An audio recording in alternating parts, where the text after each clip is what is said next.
Shalom, sahabat-sahabat BBL TLW yang dikasihi Tuhan. Hari ini, Senin tanggal 10 Maret 2025, kita akan belajar tentang Raja dan Kerajaannya. Dalam Perjanjian Lama tercatat bahwa bangsa Israel berbeda dari bangsa-bangsa lain, karena Israel adalah bangsa yang teokrasi. Artinya, bangsa Israel diperintah langsung oleh Allah. Yesaya 43 ayat 15 mengatakan, Akulah Tuhan yang Maha Kudus, Allahmu, Rajamu yang menciptakan Israel. Kita tahu juga bahwa di kemudian hari dalam sejarah Israel, mereka ingin menjadi seperti bangsa-bangsa lain di dunia, diperintah oleh seorang raja. Tercatat di 1 Samuel 8 ayat 5 sampai 19. Ini panjang bacaannya, jadi silakan dibaca sendiri ya Bapak Ibu. Jadi Allah mengabulkan permintaan bangsa Israel ini dan memilih untuk mereka seorang raja bernama Saul. 1 Samuel 10 ayat 24 dan 25 berkata, dan Samuel berkata kepada seluruh bangsa itu, kamu lihatlah orang yang dipilih Tuhan itu, sebab tidak ada seorang pun yang sama seperti dia di antara seluruh bangsa itu. Lalu bersoraklah seluruh bangsa itu demikian, hidup raja. Kemudian Samuel itu nabi di zaman itu ya, menguraikan kepada bangsa itu tentang hak-hak kerajaan, menuliskannya pada suatu piagam, dan meletakkannya di hadapan Tuhan. Sesudah itu, Samuel menyuruh seluruh bangsa itu pulang masing-masing ke rumahnya. Raja itu harus menjadi wakil yang terlihat dari Allah yang tidak terlihat. Ulangan 17 ayat 14 sampai 20, bila raja mengikut Tuhan, ia dan kerajaannya akan makmur. Tapi bila raja memberontak terhadap Tuhan, ia dan kerajaannya akan masuk ke dalam penawanan dan kehancuran. Tercatat di 1 Samuel 15 ayat 22 dan 23. Walau Allah memilih seorang raja, ia akan mengutus seorang nabi untuk mengurapi orang itu dengan minyak. Minyak ini melambangkan Roh Kudus yang turun atas orang itu. Untuk apa? Untuk memberinya kuasa dan mengurapinya untuk memerintah. Pada waktu itulah Roh Allah akan turun atasnya dan mengubah hatinya untuk memerintah dalam kebenaran, karena Allah menyertainya. Hal-hal ini bisa dilihat dari 1 Samuel 10 ayat 1, 6, 7, dan 9. Dari pengurapan untuk memerintah atau untuk menjadi raja, muncul gagasan atau istilah tentang Mesias. Dalam bahasa Ibrani, kata diurapi adalah Masyak, M-A-S-H-I-A-C, Mesias ya.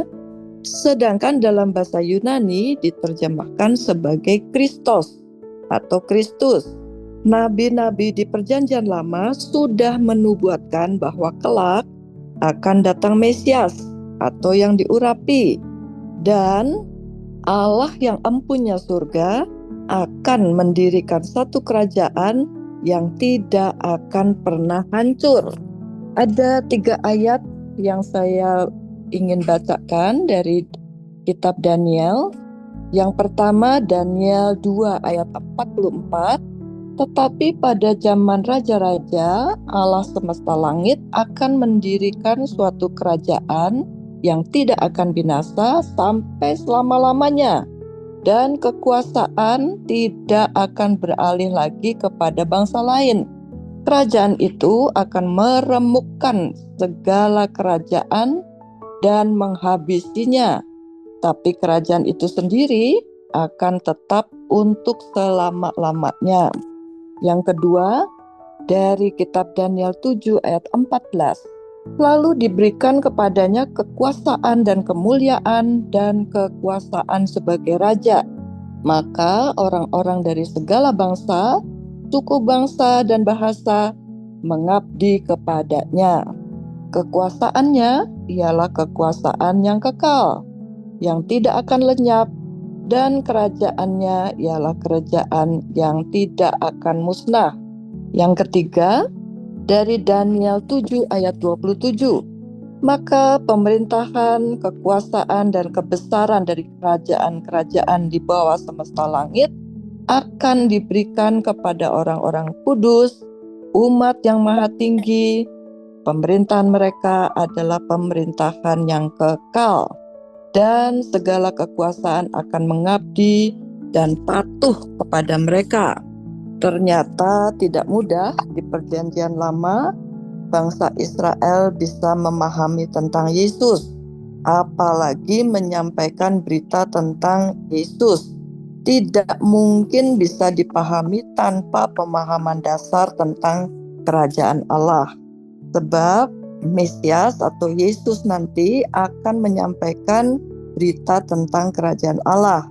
Dan nanti Yesus akan memerintahkan murid-muridnya untuk memberitakan juga tentang kerajaan Allah, tentang keselamatan, tentang hidup yang kekal.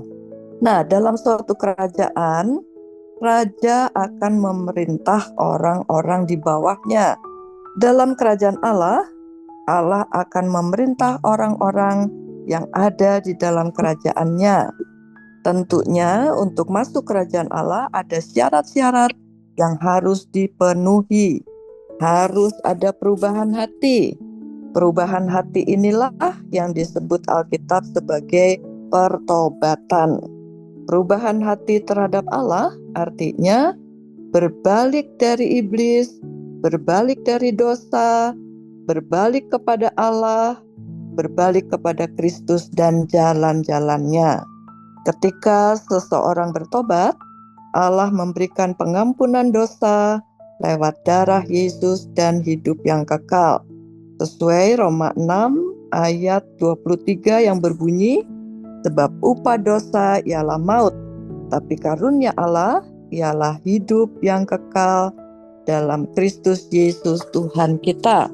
Kabar baik ini disebut Injil Anugerah atau pemberitaan tentang kerajaan Allah. Tercatat di Kisah Para Rasul ke-20 ayat 24 sampai 25. Tadi sudah disampaikan bahwa nabi-nabi di Perjanjian Lama sudah menubuatkan bahwa kelak Mesias yang diurapi akan datang dan Allah yang empunya surga akan mendirikan kerajaan yang tidak akan pernah hancur. Di mana ayatnya ada di Daniel 2 ayat 44 yang tadi sudah saya bacakan.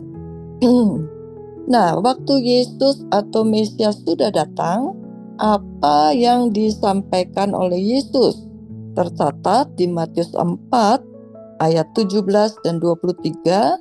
Sejak waktu itulah Yesus memberitakan, bertobatlah sebab kerajaan surga sudah dekat. Yesus pun berkeliling di seluruh Galilea. Ia mengajar dalam rumah-rumah ibadat dan memberitakan Injil kerajaan Allah, serta melenyapkan segala penyakit dan kelemahan di antara bangsa itu. Jadi, Yesus diutus Allah untuk memberitakan hal kerajaan Allah. Lukas 4 ayat 43, tetapi ia berkata kepada mereka, juga di kota-kota lain, aku harus memberitakan Injil kerajaan Allah, sebab untuk itulah aku diutus. Kita tahu Yesus punya 12 murid. Dan apa yang harus dilakukan oleh ke-12 murid Yesus? Lukas 9 ayat 1 dan 2 mencatat, maka Yesus memanggil ke-12 muridnya, lalu memberikan tenaga dan kuasa kepada mereka untuk menguasai setan-setan dan untuk menyembuhkan penyakit-penyakit.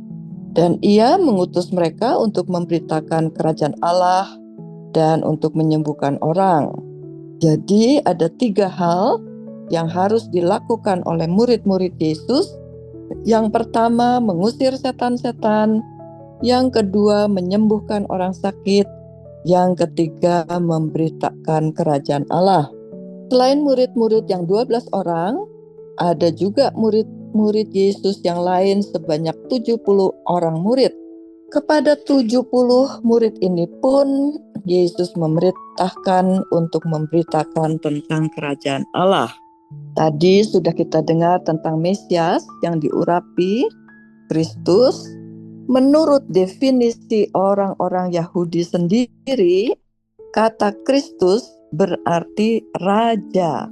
Nah, di dalam Lukas 23 ayat 2, di situ mereka mulai menuduh dia, katanya, telah kedapatan oleh kami bahwa orang ini menyesatkan bangsa kami dan melarang membayar pajak kepada kaisar. Dan tentang dirinya, ia mengatakan bahwa ia adalah Kristus, yaitu Raja.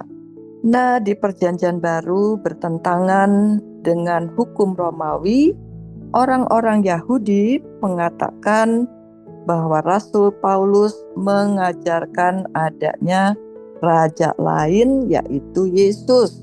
Nah, di Kisah Para Rasul 17 ayat yang ke-7 berkata, dan Yason menerima mereka menumpang di rumahnya. Mereka semua bertindak melawan ketetapan-ketetapan kaisar dengan mengatakan bahwa ada seorang raja lain, yaitu Yesus. Menarik, pertobatan seorang Saulus yang menjadi Rasul Paulus. Paulus berkhotbah tentang kerajaan Allah dan mengajarkan hal-hal tentang Tuhan Yesus Kristus. Bisa dibaca di Kisah Para Rasul 28 ayat 23 sampai 31. Silakan Bapak Ibu membaca sendiri karena cukup panjang. Dan dengan terus terang dan tanpa rintangan apa-apa, Paulus memberitakan kerajaan Allah dan mengajar tentang Tuhan Yesus Kristus. Tahukah Bapak Ibu yang dikasihi Tuhan bahwa berita apa yang nanti dikhotbahkan di seluruh dunia? Kita baca Matius 24 ayat 14, dan Injil kerajaan ini akan diberitakan di seluruh dunia menjadi kesaksian bagi semua bangsa. Sesudah itu barulah tiba kesudahannya. Nah, menurut Kisah Para Rasul 20 ayat 24 sampai 25, kadang-kadang Injil kerajaan disebut juga sebagai Injil anugerah Allah. Nah, sebagai penutup, kita hari ini belajar tentang raja dan kerajaannya. Jadi demikianlah pelajaran kita pagi ini tentang raja dan kerajaannya. Sampai jumpa lagi besok Bapak Ibu. Tuhan Yesus memberkati.